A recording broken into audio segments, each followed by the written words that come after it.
All right, our next speaker will be Justin Zoller. Justin completed his PhD at Harvard under the supervision of Michael Mitzenmacher, now is a professor at Georgetown University. He'll be telling us about Chebyshev polynomials, approximate degrees, and their applications. Thanks a lot. Thanks to the organizers for arranging this interesting workshop. So I'll just dive into the notation that we're going to use throughout this talk. So throughout this talk, f will denote the Boolean function, mapping -1, 1 to the end to -1, 1. Okay, so we interpret -1 as logical true and +1 as logical false. So for example, the end function on n bits of input evaluates to -1 if all of its inputs are -1 or true, and otherwise the end function evaluates to false.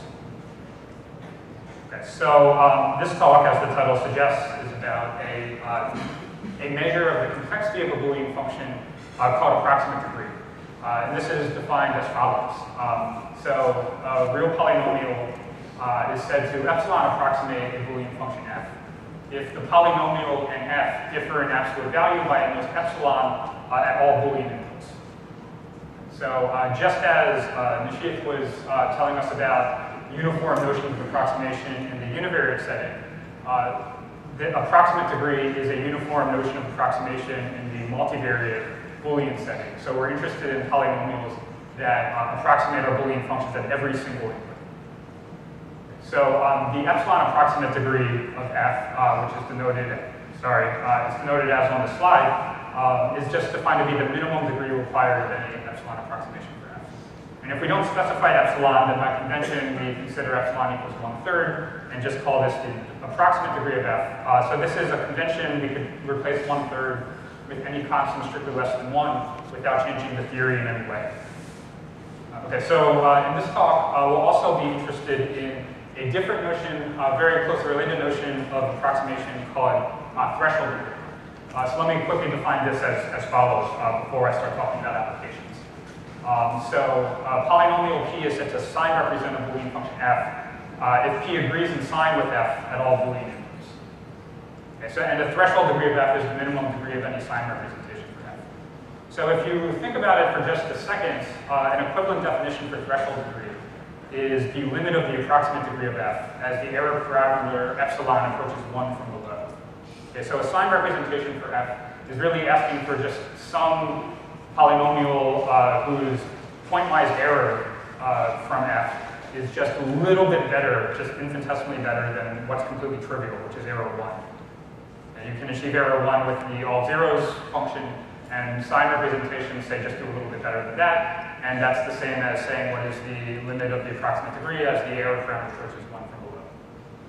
Okay, so we'll be interested in this talk in both epsilon approximate degree and threshold degree. So hopefully you saw both of these notions of approximation and you realize they're extremely natural measures of the complexity of Boolean functions, and we should talk about them for 50 minutes.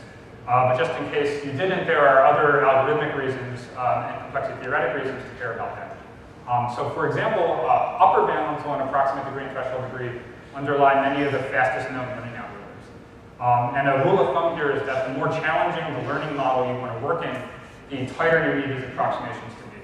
So for example, if you want to learn in the agnostic learning model, which is a quite challenging learning model, you need your approximations to achieve error at most epsilon, where epsilon is some constant strictly less than 1. But if your goal is to do, let's say, pack learning, it's a less challenging learning model and sign representations. Oh, that is for the uniform distribution? No, this is for distribution independent. And so at a very intuitive level, if you know nothing about your input distribution, then your approximation better be accurate at all Boolean inputs. And that's why uniform notions of approximation are interesting there. Another example is that upper bounds on approximate degree underlie several state-of-the-art algorithms in differential private data rings. Okay, so to sum up this slide, just in one sentence, upper bounds on approximate degree yield fast algorithms. Okay, we essentially saw the analogous notion for univariate approximations in the previous talk. So on the more complexity theoretic side, lower bounds on approximate degree and threshold degree tend to be what you want. So for example, lower bounds on approximate degree immediately yield lower bounds in quantum query complexity, communication complexity, circuit complexity oracle separations. So at the end of this talk, we're going to dive in particular into some of these communication complexity operations. So many of these applications, they translate lower bounds on approximate degree into lower bounds, let's say, on communication complexity in a black box way. So for example, I'll tell you a little bit about something called the pattern matrix method with Chebyshev, and this turns lower bounds on the approximate degree of f into lower bounds on the communication complexity of a related communication problem. I'll also mention there's some very recent work identifying a positive application of lower bounds on approximate degree. So if you can prove an approximate degree lower bound for a function, you can get an efficient secret sharing scheme. Okay, so normally lower bounds on approximate degree are used to prove lower bounds in complexity theory, but here is an application where you can actually get something useful out of lower bound. So the last thing I want to say about these applications before we dive into some examples is that, so we said in the algorithmic setting, the more challenging your algorithmic environment, the tighter you need the approximations to be that you reason about. So the analogous notion in the lower bound setting is if you want to prove lower bounds on more challenging, more powerful communication models, then you actually want to prove lower bounds against weaker notions of approximation. Okay? It's harder to lower bound threshold degree than just lower bound approximate degree. So here I've drawn some communication models up on the slide, and basically the more powerful the communication model, the more strict, the weaker the approximations you have to prove lower bounds against. All right, so we'll see more about these applications at the end of the talk. All right, so anyway, now that I've motivated approximate degree and threshold degree, I just want to run through some fast applications, and in particular examples to familiarize ourselves with them. So I'm going to start by running through the approximate degree of the end function. So it's known that the approximate degree of the end function is order root n. So this is a seminal result due to Nissan and Segedi, and I'm going to explain both the upper and the lower bound. Okay, so the upper bound, you should probably not be surprised to hear, follows almost immediately from various properties of Chebyshev polynomials of the first kind. So let me motivate their utility in approximating the end function as follows. So Nishith mentioned something called Markov's inequality. Let me repeat what that is. And what we're actually going to use for the upper bounds here is that Chebyshev polynomials are exactly extremal for Markov's inequality. Okay, so what Markov's inequality says is if G is a univariate polynomial of degree at most D, such that G is bounded in the unit interval in absolute value, okay, meaning if you feed any input into G that has absolute value at most 1, what comes out of G also has absolute value at most 1. Okay, so G maps the unit interval to the unit interval. Okay, so if you have such a polynomial, then Markov's inequality says that the derivative of G at any point in the unit interval is itself bounded in magnitude by at most the square of the degree. So the derivative of G cannot be too big. Right, and it turns out that Chebyshev polynomials of the first kind are exactly extremal for Markov's inequality. So for example, I've drawn on the slide the Chebyshev polynomial of degree 16, and you can see it has these really big derivatives right at the endpoints of the unit interval. And in the middle of the unit interval, they're sort of oscillating around 0 as quickly as they can, kind of building up momentum as they get to the end of the unit interval. And it turns out that no polynomial of degree 16 or less can have bigger derivatives if it's bounded in the unit interval than what's on this slide. Okay, so why is this kind of polynomial useful for approximating the end function? So we can take this Chebyshev polynomial and we can shift it and scale it without changing its degree. And we can arrange for this jump to occur at the very end of the unit interval. So the jump is occurring here right around the input -1. So the polynomial jumps up very quickly to something near +1, and it hangs out around +1 for the rest of the unit interval. Okay, so intuitively, this is exactly the sort of thing we need to approximate the end function, because the end function evaluates to true, to -1, on a unique Boolean input. And at all other inputs, it evaluates to +1.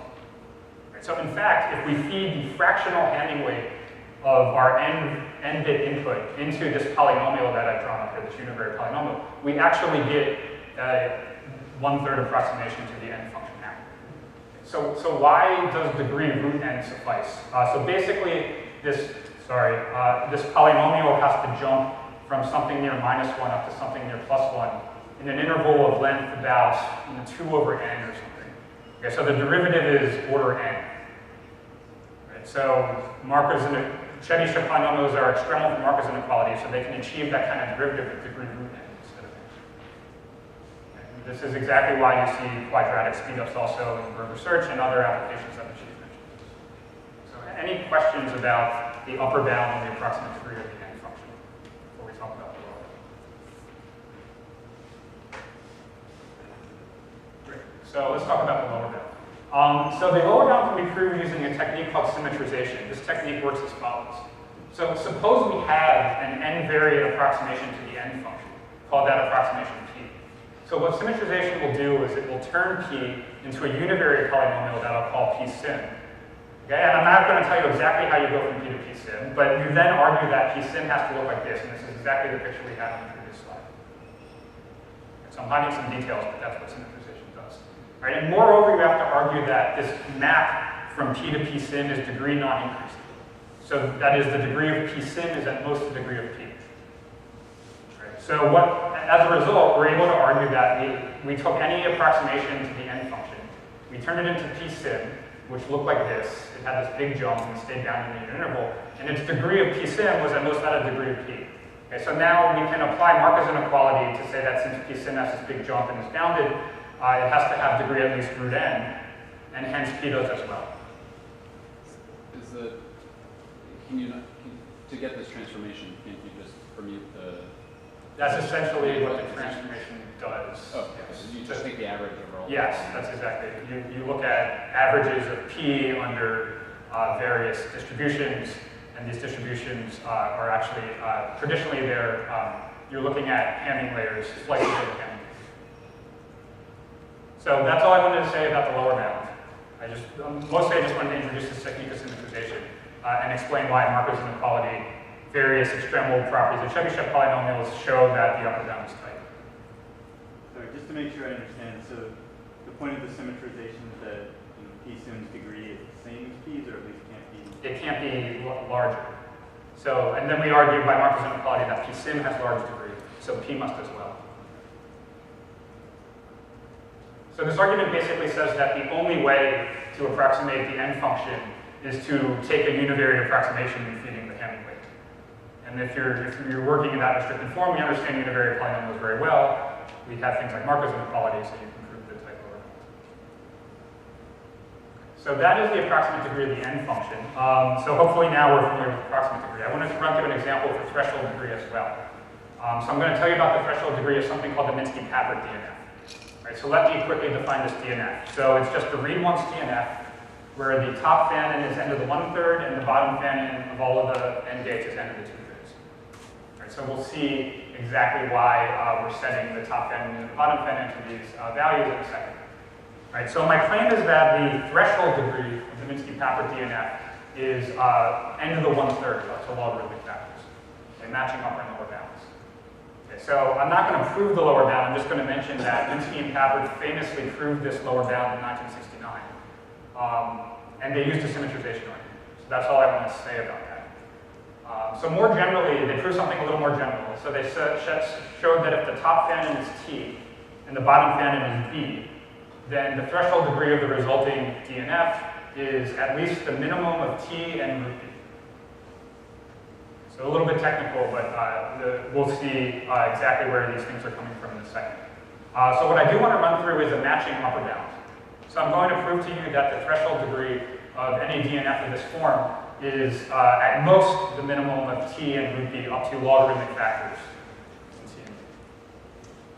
And how are we going to prove this? I'm actually going to give you two different ways of constructing a sign representation for this DNF.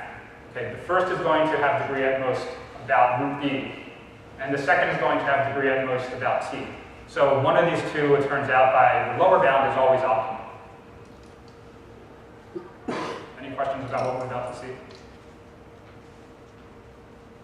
so let's start with the first method of sign representing this DNF. So what we're going to do is we're just going to take a degree root B approximation to the n function. All right, we actually need the error to be a little bit less than 1/3. We need the error to be about 1/18, let's say. It turns out you can do this with degree just the logarithmic factor larger than root. And normally we define the n function to have range -1, 1, but it's going to be more convenient to actually have our approximation spit out values that are either close to 0 or close to 1, rather than close to -1 or close to +1. So let's let this p just be the affine transformation so that the outputs of p are either close to 0 or close to 1.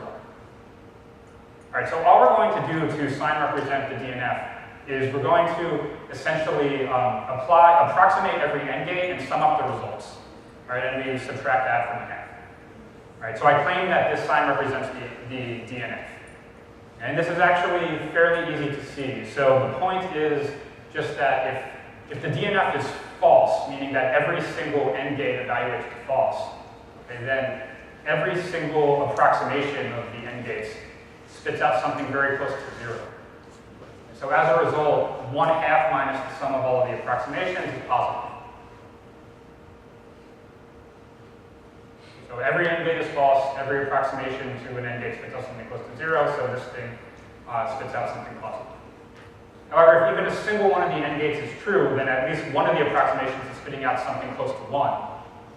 And that alone is enough to make this thing negative. So you have to stare at it for a little bit, but roughly the point is that we're just approximating every n gate and summing up the results and setting the threshold appropriately. That's it.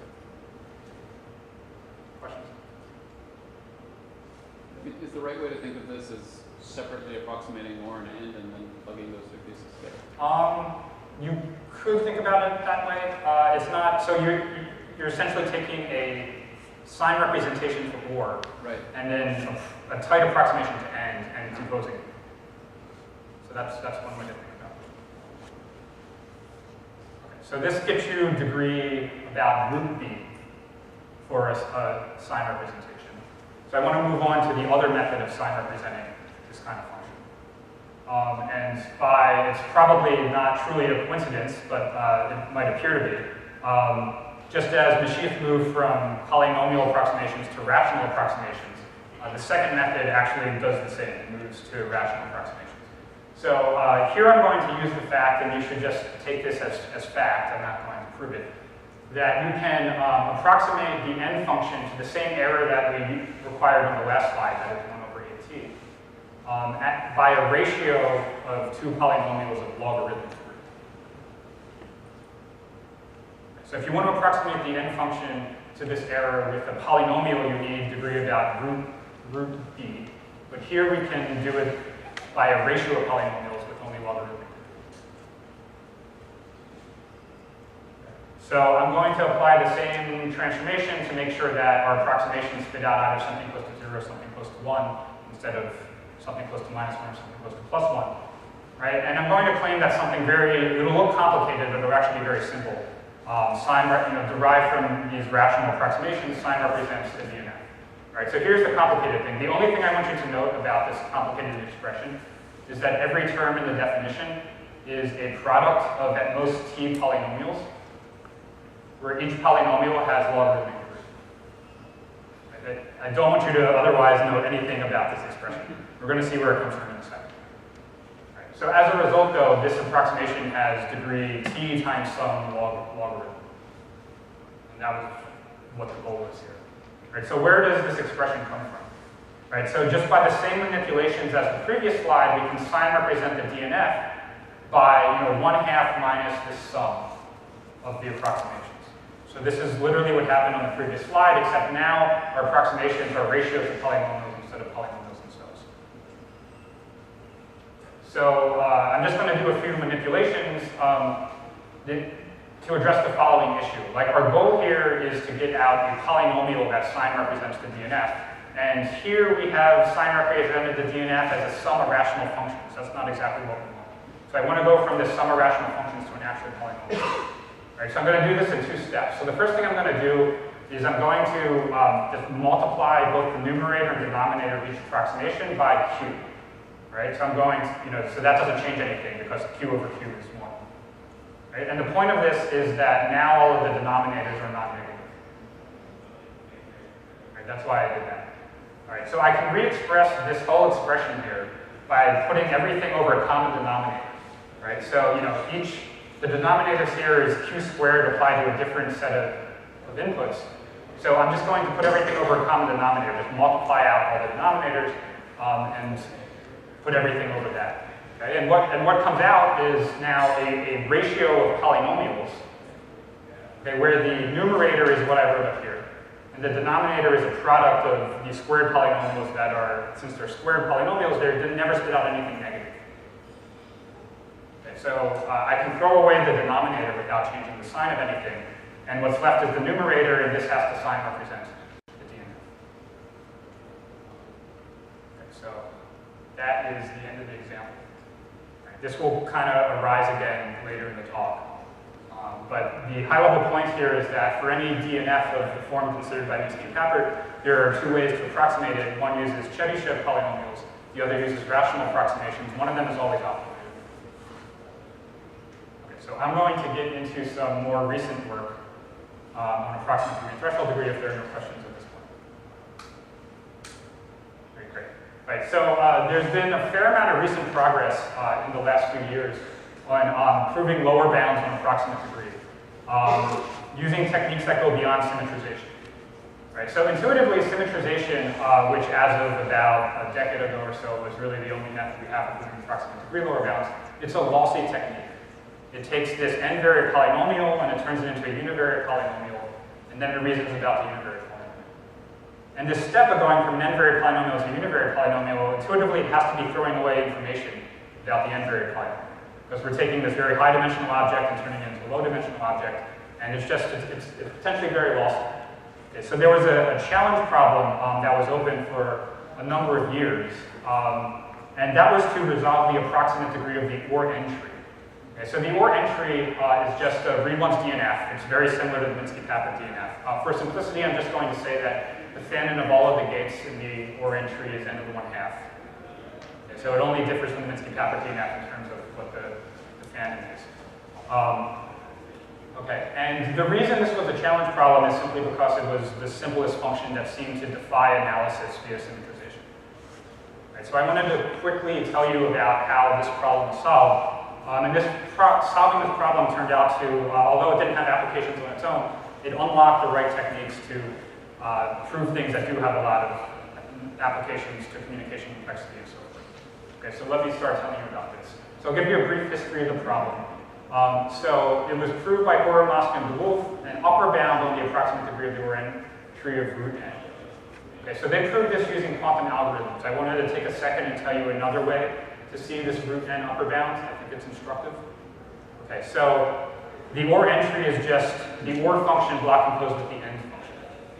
Right, so here's an intuitive way to approximate this composition.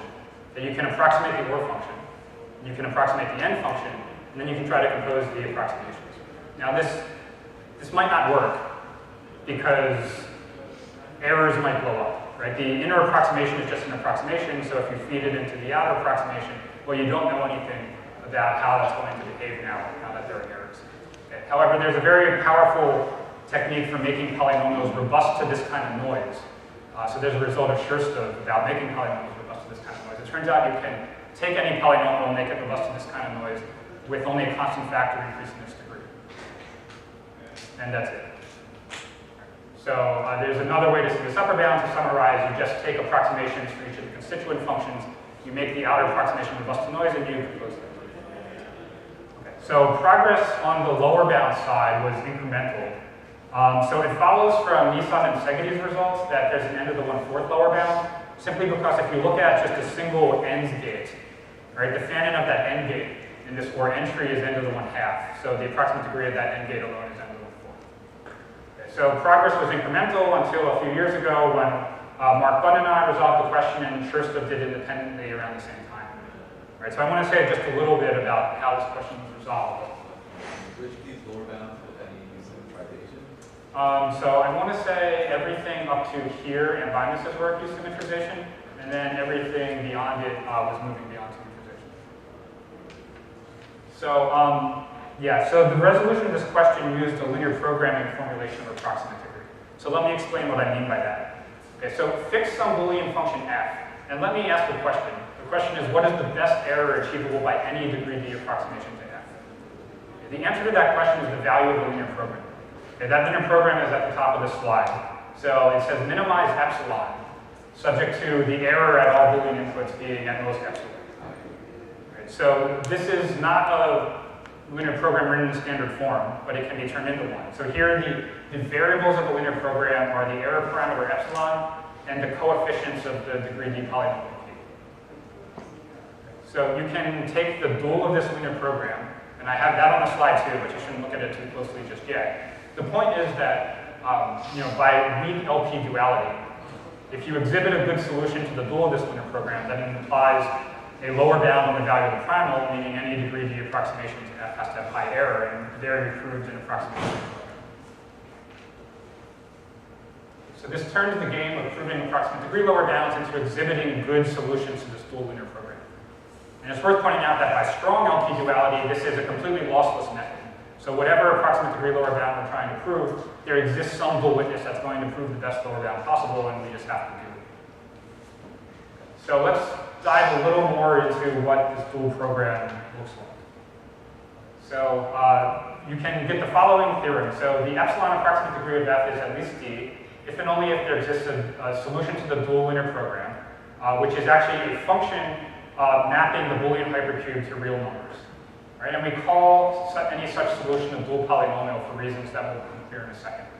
Okay, so the dual polynomial has to satisfy three properties. Okay, the first is that its correlation with F is at least epsilon. By correlation with F, I mean if you sum over all Boolean inputs of the dual witness evaluated at input times F evaluated at input, that quantity is at least epsilon. Okay, we're also going to require that our dual witness has L1 norm at exactly 1. Okay, this is just a normalization constraint. The first condition is not meaningful if you don't require some bound on the L1 norm of your dual witness, because otherwise you can just scale it off arbitrarily by any constant. So let's just normalize everything to L1 norm 1. Right, and finally, the really key condition is that the dual witness has to be completely orthogonal to all polynomials in degree at most D. All right, and we call that condition having pure high degree at least D. And so an alternative way to formulate this third condition is that if you write out the Fourier representation of the dual polynomial, it has no coefficients, no non-zero terms of degree less than D. Right? You write it as a polynomial and just all the low degree terms aren't there. So the L1 norm is really just normalization, or is that just because it's the dual of infinity? So the answer to the question, to both questions is yes. So, I mean, at an intuitive level, it's a normalization condition. But at a more formal level, the reason it formally appears in the dual is because the L1 norm is dual to the L infinity norm. And we're talking about L infinity approximations. Okay, so I just want to give a sentence of intuition about what a dual polynomial is. Okay, it's capturing the part of F that is completely missed by low-degree polynomials, in the sense of being orthogonal to all low-degree polynomials. So if that part of F is significant in the sense of being well correlated with F, then it means that any degree D approximation has to have high error. Okay. So that is the LP formulation of approximate degree, and now let's talk about how you resolve the approximate degree of the Orr entry. So a very natural approach to this problem is the following. So we know by Nissan and Segi the result that there are dual polynomials for both the approximate degree of the Orr function and the approximate degree of the n function. Right, so let's call a dual witness for the high approximate degree of the Orr function. Let's call that psi out. And let's call the dual witness for the approximate degree of the n function psi in. Right, so it's very natural to try to prove, to give a dual witness for the block compose function or compose with n by just combining these inner and outer dual witnesses. The question is just how should we combine them? Right, so the method that we used to combine them was actually introduced in earlier work by Scherstov and Lee independently. And here it is. Okay, so it's a little bit of a complicated expression, and I'm not going to actually run through the full analysis of this expression. I did want to at least show you what it looks like so you can see it's not a trivial definition, and then give some intuition for why this is reasonable. But that's about all I wanted to say. So what's happening here, and I'm just going to remind you of the notation, I'm going to call the input to the ith n gate x sub I. Okay, So in the OR entry, there are root n x sub i's, and each x sub I consists of root n bits. And the key combining technique of the dual witnesses is to define the combined dual witness to be the outer dual witness, but what we feed into it is not the inner dual witness, it's actually sign of the inner dual witness applied to each block. And then outside of the composition, we multiply by the magnitudes of all of the inner dual witnesses. So that's just the definition, I hope it makes sense. Right? So under this definition, it is not clear at all that the resulting dual witness has high pure high degree or that it's well correlated with the OR entry. We have to actually prove that it satisfies both properties. So I just wanted to give some, just a couple sentences of intuition for why it might be correlated with the OR entry, and that will tell you a little bit about why you might try to define this combining technique in this way. So I first want to explain why you might expect to feed not psi in of xi into the outer dual witness, but sine of psi in of xi. And the reason for that is that the outer dual witness is, we know it's well correlated with the outer function named OR. Okay, but that correlation is with respect to Boolean inputs. So we only have control of the outer dual witness from Boolean inputs. Right? But psi in is a real valued function. So if you just feed psi in itself into psi out, you're going to be looking at psi out evaluated non-Boolean inputs. Technically, psi out isn't even defined on non-Boolean inputs, but there are natural ways to define it. But you won't have any control on psi out's values in such inputs. Right? So you really need to be feeding Boolean inputs into psi out. So that's what we do here. Well, it's some function, and any function has a Fourier representation as a polynomial. But you have to analyze it and say that it has no low-degree Fourier coefficients and so forth. And if I had 10 more minutes, I actually could analyze it in full. But instead, I'm just restricting myself to a few sentences of some intuition. Okay, so anyway, so that's a reason to feed sine of psi into the outer dual witness. But then on the outside of the composition, we multiply by the magnitude of psi in. So why might we do that? And why might, in the resulting definition, the combined dual witness be well correlated with the OR entry? So the intuition is that we know that psi in itself is well correlated with the inner function. And what does that mean? It means that under this probability distribution given by the magnitude of psi in, the sine of psi in is a good predictor for the inner function itself. And that's just a way of reformulating what the good correlation with the inner function means. Okay. So as a result, when we define this probability distribution outside of the composition, there's some intuition that, rather than we're feeding in very good predictors for the inner dual witness itself, and the inner dual witness is well correlated with the inner function. So it's almost as if we're feeding in the inner function into the outer dual witness. Right, so as a result, you can formally argue that the combined dual witness has correlation with the combined target function that's pretty close to the outer dual witness's correlation with the outer target function, which we know to be high. Anyway, so you probably only followed a small fraction of that. I just wanted to show you that you can combine these dual witnesses in very non-trivial ways. There's some intuition for where it comes from, but this is how we prove the lower bounds. Right, so any questions before I move on to other? Does a similar argument work for threshold degree? Yes, so a dual witness for threshold degree is the same as a dual witness for approximate degree, but except the error parameter, the correlation with the target function is so close to 1 that you can actually take it to be exactly 1. You can use the same combining technique to prove threshold degree lower bounds, and that's actually what I'm about to get to next. Okay, so to summarize though, we use this combining technique to resolve the approximate degree of the OR entry, and this unlocked the right techniques to move beyond symmetrization and prove a number of results that have made progress on some old open questions, for example, communication complexity. So let me get to those results. All right, to tell you about these results, I need to just get through one last somewhat technical slide. I need to tell you about yet another notion of approximation that actually lives right in between threshold degree and approximate degree. So this is something called negative one-sided approximate degree. All right, this is defined as follows. So a real polynomial P is said to be a negative one-sided epsilon approximation for a Boolean function. Okay, if on inputs in f inverse of 1, the polynomial is an honest-to-goodness epsilon approximation. Right? Its error is at most epsilon of such inputs. Okay, but on inputs in f inverse of -1, we only require a threshold condition. Okay, so the negative one-sided epsilon approximate degree of f is just the minimum degree of such a one-sided epsilon approximation. Right? We're going to see in a second why I had no choice but to tell you about this notion.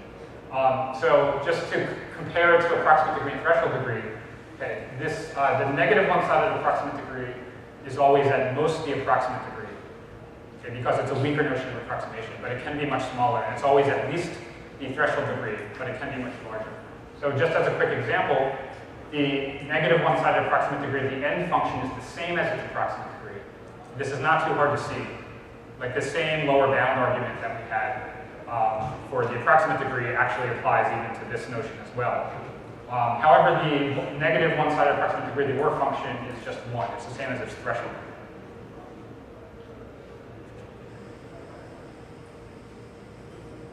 Earlier in the talk, you said that the sign threshold degree could be interpreted as the kind of the approximate degree as epsilon goes to 1. That's right. Right. But here you seem, I mean, this example, I guess the OR function, doesn't that show like a, isn't there some contradiction to that? So there isn't. So the thing is that the OR function, even if you allow the error to just be like 1 minus 1 over n, okay, the approximate degree of the OR function for even that amount of error is just 1. Okay, so the approximate degree of both end and OR is like only high if you're talking about actual constant values of epsilon, like 1/3 or something. But as soon as you allow like vanishing values of epsilon, it falls very quickly. That means so there's no contradiction here. I'll ask you. Okay, sure. Anyway, so high-level point here is there's this intermediate notion of approximation between threshold degree and approximate degree, and it turns out to be extremely important in some of the recent results. So let me tell you about the recent results. Right. So this OR entry analysis that I mentioned, it actually proves something a little more general. So the only property of the n function that we use in the analysis is that the n function has high negative one-sided approximate degree. Okay, so what we actually prove is that for any function f with one-sided approximate degree at least d, if you look at the block composition of f with OR, then the approximate degree grows from d to d times root t. Right, so essentially the best you can do here is to approximate the OR function and then approximate the inner function and compose the approximations. That's what we should do. And you know, the n function has approximate degree square root of its, negative one-sided approximate degree square root of its input size, and so you get out as a special case our lower bound for the range. Okay, so the recent progress that followed up on this result didn't look at increasing the degree of the approximations. Looked at leaving the degree the same and increasing the error. Okay, so with Mark Bunn in 2014, we proved the following. So if f is any Boolean function with high one-sided approximate degree, where the error parameter is, let's say, 1/2, then if you look at the block composition with OR, the approximate degree is still at least d, but now this holds even if the error parameter is exponentially close to 1. So this was the same kind of result, but with a twist. We were looking at amplifying the error and not the degree. Right, so we're thinking of OR here as a hardness amplifying function. It's taking a function f that is hard to approximate in a weak sense by low degree polynomials. We're composing with OR to get out a function that's much harder to approximate. And rather than amplifying the degree, we're amplifying the error. So Scherstow strengthened our result to prove that, in fact, the threshold degree of the composition is large as well. So it's actually at least the minimum of d in T. So you should look at this bottom result and notice a lot of similarities with what we ran through about the Minsky-Papert. So in fact, this is a vast generalization of Minsky and Papert's lower bound. So this recovers Minsky and Papert's lower bound in the special case where f is the end function, in which case OR close with n is exactly a read-once DNF like Minsky and Papert looked at. But here we apply to any f with high one-sided approximate. Any questions about these results?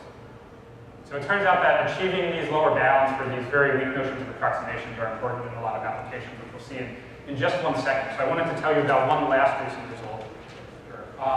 So in some applications, we actually need a simpler hardness amplifying function than OR. So OR is a pretty simple function, but it turns out there are even simpler functions. So let me tell you about a promise problem called gap majority.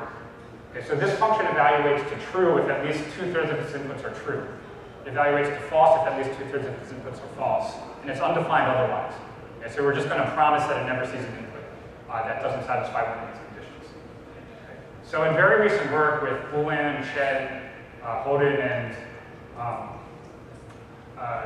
Vasudevin, apologies for the brief stumble there, we prove the following. So it's exactly the same as Scherster's results, but for 2 differences. So the hardness amplifier here is gap majority rather than OR. Okay, and there's also another change, which is that rather than requiring high negative one-sided approximate degree, now we actually just require high approximate degree, which is a weaker requirement. Right? But the important point here for applications is actually that gap majority is different than OR. All right. One way that is different is that the randomized Fourier complexity of gap majority is constant.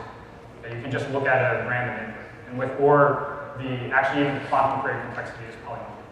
Right? So as a result of having a simpler hardness amplifier, we're able to get a number of new oracle separations, several of which have been open for quite some time. All right, this is going to come up again in the final part of the talk, which is communication complexity applications. All right, so let me just dive into this real fast. So the focus of this part of the talk will be on a communication model called UPP. Right, this is a communication analog of the Turing machine class, complexity class PP. Let me just define this now. So it stands for unbounded probabilistic polynomial time. Okay, so in this communication model, there are 2 parties, Alice and Bob, and they want to compute some function of their inputs. Right? So what they can do is they can toss some private coins, and then they can engage in a communication protocol. And at the end of which they output a bit. Let's say Bob outputs a bit 0 or 1. Right? So the requirement here is simply that they output the correct bit with probability strictly greater than a half. So this is a very weak correctness requirement. Just has to do a little bit better than random guessing. Right? This should be indicating somehow that sign representations are relevant, because you're just doing a little bit better than what's trivial. Right? So the cost of the protocol is the worst case number of bits exchanged on any input. Right? And the communication complexity class UPP is defined to be the class of all problems of polylogarithmic cost. The class of all problems of polylogarithmic cost protocols in this model. So this is actually the single strongest 2-party communication model against which we know how to prove lower bounds. And as a result, the reason it's hard to prove lower bounds against this model is that the acceptance criterion is so weak. Right? So I can sum up the results on UPP that are relevant for this talk in just a few bullet points. So Pretori and Simon introduced this communication model. They proved that the UPP communication complexity of a function is actually equivalent to a matrix analytic notion known as sign rank.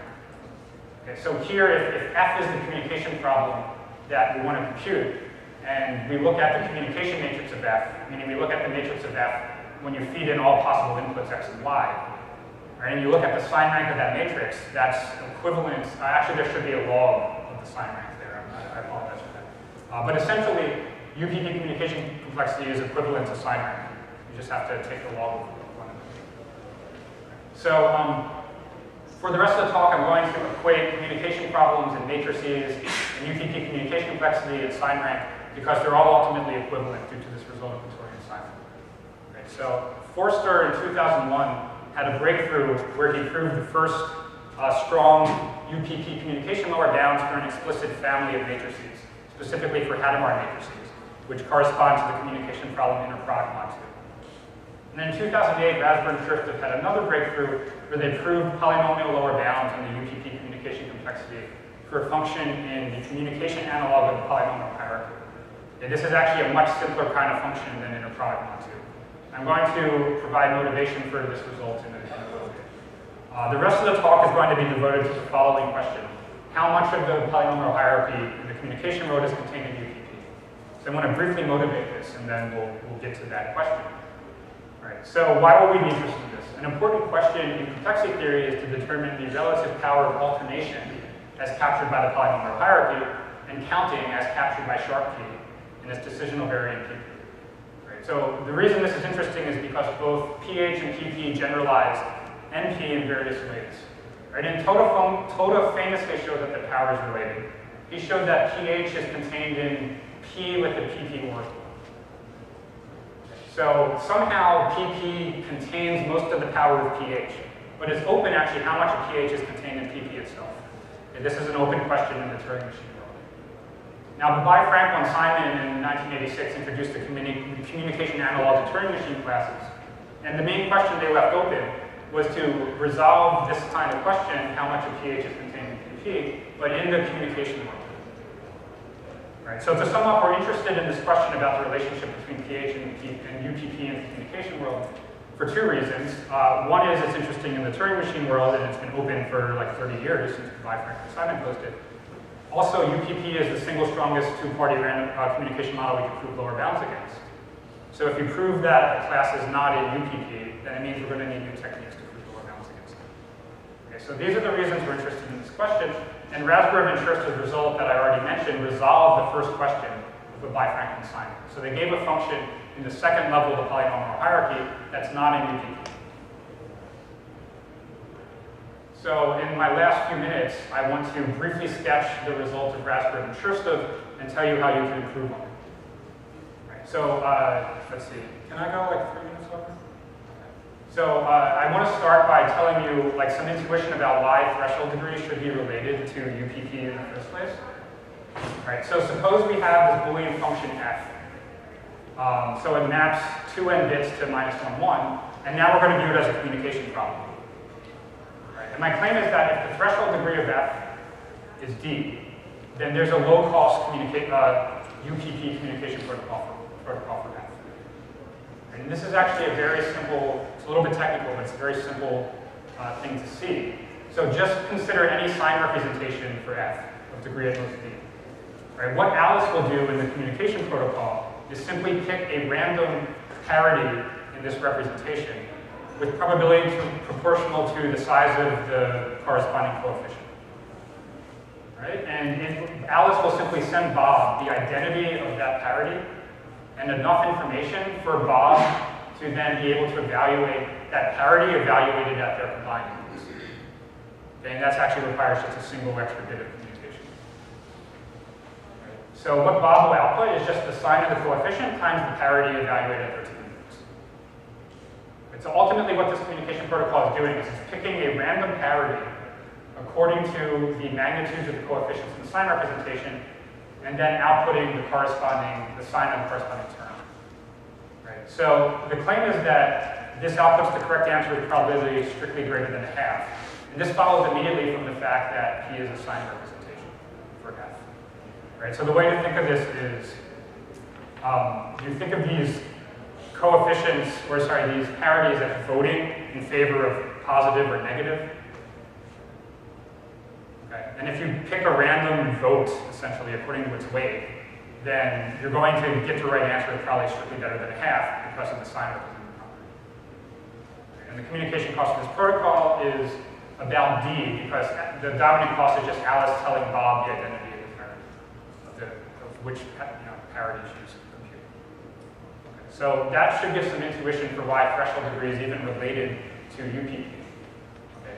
It says threshold degree upper bounds imply communication lower bounds. Sorry, communication upper bounds. But our goal here is to prove communication lower bounds. So does the reverse hold? Do threshold degree lower bounds imply communication lower bounds? So a short answer is no, not in a very simple sense. So the parity function has threshold degree n, but constant communication complexity. However, the pattern matrix method, which I mentioned at the very start of this talk, does something almost as good. It turns threshold degree lower bounds for function f into communication lower bounds for related function, capital F. Okay. So since I'm running out of time, I'm going to quickly, I'm going to move through this very quickly and skip a lot of the details. The gist is that the way you get the communication problem from little f is you have Alice and Bob's inputs to the communication problem, somehow define a hidden input to feed into little f. Okay, and you argue that if F has high threshold degree, then they need a lot of communication to somehow identify the hidden input to feed into F and output the right answer even with probably a little bit better than F. Okay, so it's a way to turn something with high threshold degree into a related problem with high communication inputs. So just moving through quickly, the pattern metric method generically does not yield UPP lower bounds. It comes close but doesn't quite handle acceptance probabilities arbitrarily close to F. Okay, so what Rasberg and Chebyshev did is they showed that if their F has high threshold degree, and this is additionally witnessed by a dual polynomial satisfying an extra condition called smoothness, then you do in fact get out UPP lower bounds. Okay, so you can't generically go, it's not known how to generically go from threshold degree lower bound to UPP communication lower bounds, but you can do it if you have a little bit of an extra condition. Right, and then the bulk of their work was to give a smooth dual witness for the Minsky-Papert DNF. And because the Minsky-Papert DNF is computed by a DNF, its pattern matrix is easily seen to be in the communication analog of the polynomial hierarchy. Okay, basically because it's computed by a small net circle. All right, so that's the very fast overview of Rasberg and Chebyshev's proof. And then I briefly wanted to mention that this result that I mentioned involving hardness amplification by gap majority instead of OR can improve on their results by showing an even lower class in the polynomial hierarchy is not contained in UPP. Right? And the idea is that, once again, gap majority composed with various functions tend to live in lower complexity classes than OR composed with various functions. So we can actually separate a class called non-interactive statistical zero knowledge, which lies extremely low in the polynomial hierarchy, from UPP. Right? And this, to finish this proof, we had to combine our new results about gap majority with some new results with Mark Bunn about how you actually smooth out the witnesses in a generic way. Okay, so with that, I'm out of time, so I'll stop here. I'll leave up some open questions, but I won't cover it, and so you can let me know if there are questions.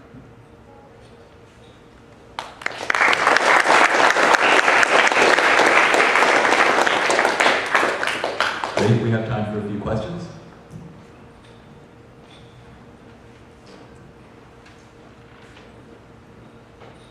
If there is no questions, let's thank the speaker again. And for now, there's a coffee break until, and we'll reconvene at 5 to 10 for Paul Balance job.